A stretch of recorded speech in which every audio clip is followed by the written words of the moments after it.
मोदी, आपसे बात करने में ना मुझे कोई इंटरेस्ट नहीं है। अब चाय के बारे में पूछना है तो ये गेस्ट के लिए बना रही हूँ मैं। That's it. तो अब इस टोन में बात करेगी मुझसे पब्लिक? कुछ ज्यादा हिम्मत नहीं बढ़ गई है तेरी? वैसे दे कौन रहा है तुझे ये हिम्मत? या मैं कहूँ कि कौन सिखा रहा है तुझे ये बदतमीजियाँ? वेरी गुड पब्लिक, बहुत अच्छी कोशिश है झूठ बोलने की, लेकिन सच में टेल यू अभी तू अच्छी खिलाड़ी है। तुझे झूठ बोलना सीखना है तो अपनी दी परी दी से सीखना।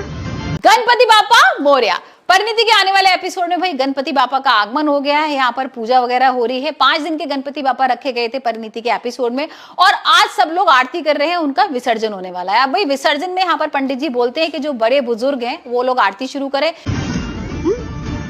कितनी अच्छे से, कितने सफाई से झूठ बोलने लगी आजकल वो। ये घर मेरा है और इस घर में रहना है तो मुझसे तो इज्जत से बात करनी ही पड़ेगी, मैंने तो सोच भी नहीं सकती मैं क्या करूंगी। जो सुहागन है इस घर में। और यहाँ पर नीति जैसी ही आगे बढ़ती है परी उसको रोक देती है। परी बोलती है भाई नीति तुम्हारी तो शादी भी नहीं हुई है अभी और तुम तो घर की बुजुर्ग भी नहीं हो। यहाँ पर ताई जी बुजुर्ग हैं और यहाँ पर ताई जी को मौका मिलता है आरती करने का। अब ताई जी बहुत खुश हो रही है क्योंकि कितने सालों बाद उनको उनका हक मिला है यहाँ पर जो इन लोगों ने सब लोगों ने छीन लिया था। वही मुझे वो लोग बिल्कुल अच्छे नहीं लगते पब्लिक जो मेरे सामने ऐसे सर उठाकर चलते हैं।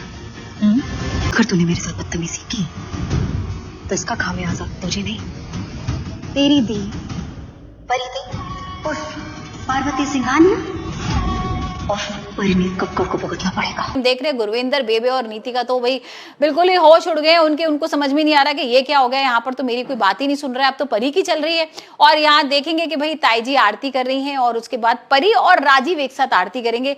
इसे देखकर तो और नीति आदी हो जाएगी। उसको तो भाई लग ही नहीं रहा था कि ऐसा कुछ होगा। और यहाँ पर भाई सब लोग अपने अपने कुछ ना कुछ मांग रहे हैं गणपति बापा से और यहाँ परी बस यही मांग रही है कि राजीव जैसे मेरे सामने आता है मैं इमोशनल हो जाती हूँ। बापा मुझे इतनी ताकत दो कि मैं जो बदला लेने आई हूँ वो बदला ले पाऊं और यहाँ पर जो सच है ना राजीव का वो मेरे सामने आ जाए। वहीं यहाँ पर राजीव भाई अपनी परी को मांग रहा है और बोल रहा है कि जो पार्वती है ना वो परी ही निकले और भाई ऐसा कुछ मिरेकल हो जाए कि मैं इससे शादी कर लूं। और यहाँ पर भाई हमें तो पता ही है कि वो परी है, लेकिन देखते हैं अभी गणपति बापा किसकी ज्यादा बात मानते हैं। और यहाँ पर नीति तो भाई बदले की बात ही कर रही है। बापा से बोल रही है कि किसी तरीके से मैं परी से बदला लूं और यहाँ पर इसका दी एंड कर दूं और मैं राजीव के साथ रहने लगूं। अब भाई गणपति बापा आप देख लो आपको किसकी बात सुननी है। और वही हम देखेंगे कि यहाँ पर दिलजीत जो है वो जेल के अंदर है, अभी तक बाहर नहीं निकला है क्योंकि भाई अंबिका के ऊपर उसने अटैक किया था ना। बबली का तो जो उसने किया था वो ठीक था, बट अंबिका ने इतनी ज्यादा उसके ऊपर केसेस लगा दिए कि अब वो बाहर निकलने से तो रहा। लेकिन अब ये वेट कर रहे हैं राजीव और परी कि वो सच कब बताएगा, क्योंकि यहाँ पर जब वो सच बताएगा कि कौन है उसके पीछे मास्टरमाइंड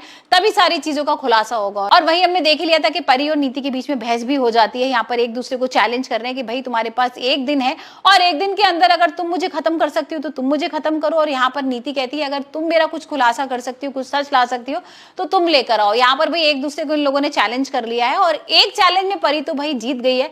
दिलजीत को उसने जेल के अंदर कर दिया है। अब बारी है नीति की।